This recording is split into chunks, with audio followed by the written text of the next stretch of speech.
After 6 months of non-stop work, I finally decided to take a well-deserved break. The plan was simple.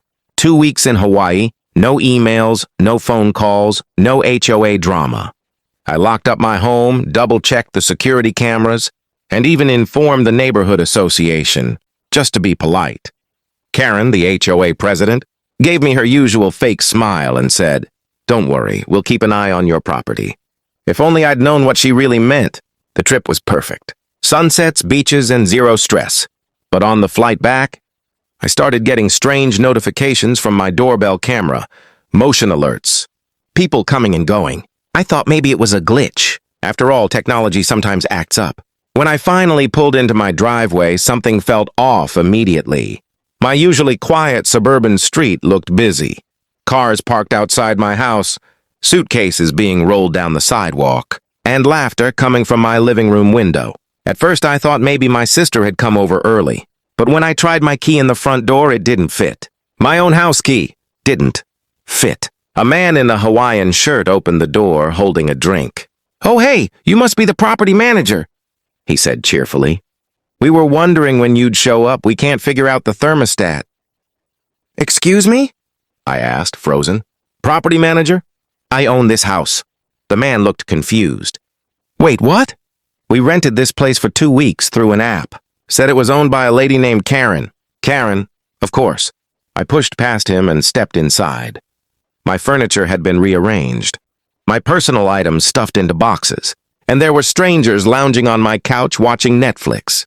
My stomach twisted. I marched straight to Karen's house across the street. She was out front watering her roses like nothing was wrong. "Karen!" I snapped. "Why are strangers living in my house?" She gave me a smug smile. "Oh, don't be so dramatic. The HOA bylaws allow temporary occupancy if the home is vacant. You didn't respond to our emails, so I took care of it. You should thank me. These renters are very respectful." My blood boiled. "You changed my locks."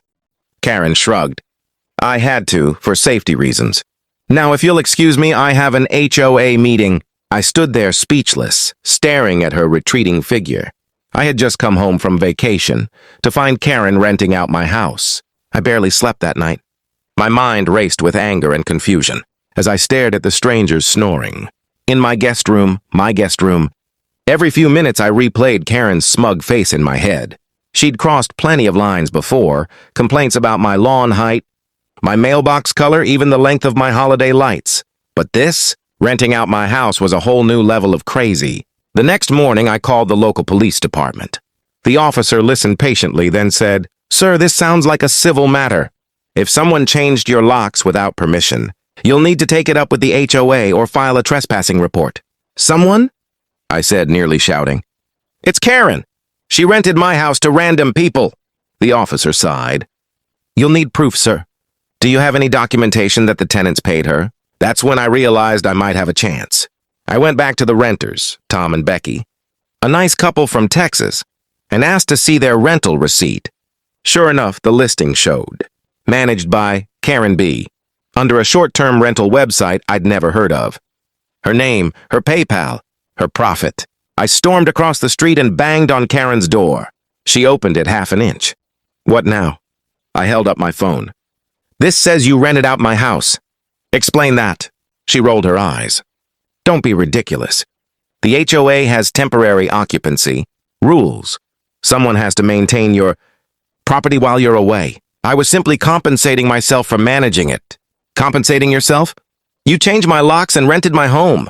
"Well," she smirked, "you should have filled out the extended absence form. Page 47 of the HOA handbook. Maybe read it next time before accusing people."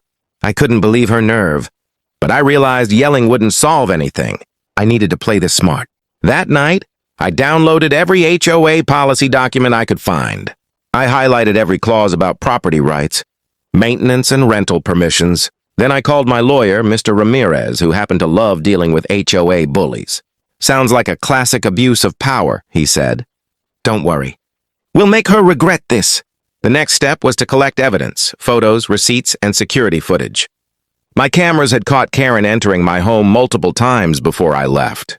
She wasn't managing anything. She was profiting off me. By morning, I had everything ready.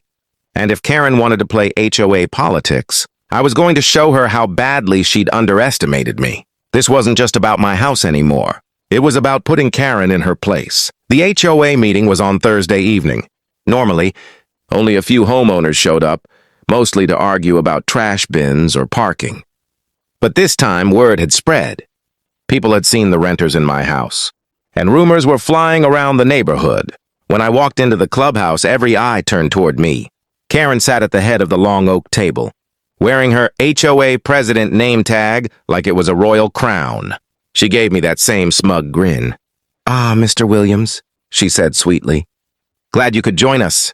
I trust your vacation was pleasant?" I clenched my fists but smiled back. "It was, until I found out someone was profiting off my home." A murmur rippled through the crowd. One man whispered, "He's talking about the rental thing." Karen cleared her throat and tried to keep control. "Now let's not start with accusations. I followed proper HOA procedure. The property was unoccupied, and for community safety, we arranged temporary tenants." I took a deep breath and pulled out my folder. "Really? Because the HOA bylaws, Article 9, Section 2, state that only the homeowner may authorize any form of lease or rental. And last I checked," I slammed a printed receipt onto the table, "I never gave permission for this." The crowd leaned forward as I displayed screenshots of the rental listing, the PayPal receipt in Karen's name, and security footage of her unlocking my front door with new keys. Gasps filled the room. One board member muttered, "Karen, what the hell is this?" Karen's fake smile faltered. This is being taken out of context.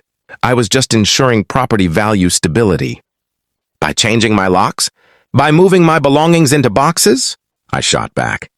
"You abused your power and turned my home into your side hustle."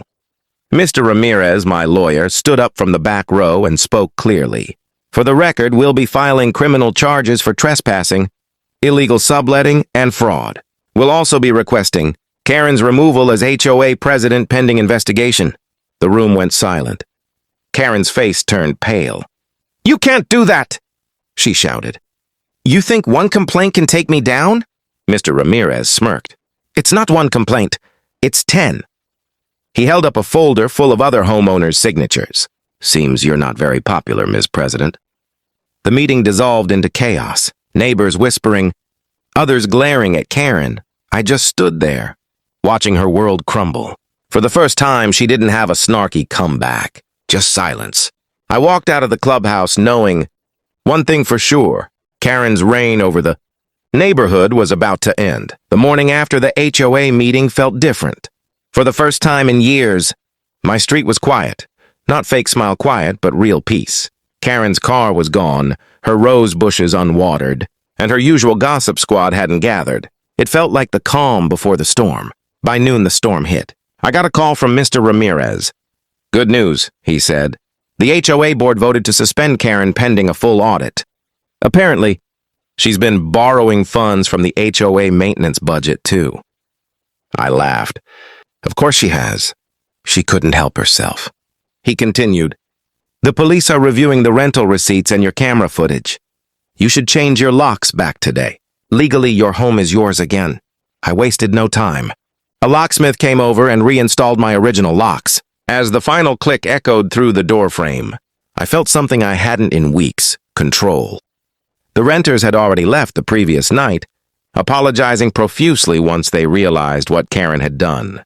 I couldn't blame them. They were victims, too. That evening, as I sat on my own couch, the doorbell rang. I checked the camera before answering. Karen. Her face was red, her eyes furious, but this time, she wasn't holding all the cards. I opened the door halfway. "Something you need, Karen?" "You humiliated me," she hissed. "Do you have any idea what you've done?" "Oh, I do," I said calmly. "I stopped you from stealing from me and everyone else." She crossed her arms. "The board won't keep me suspended. They need me." I smirked. "Funny you say that." I held up my phone. Showing the HOA website, her name had been removed. They already voted in a new president, Mr. Harris from down the street.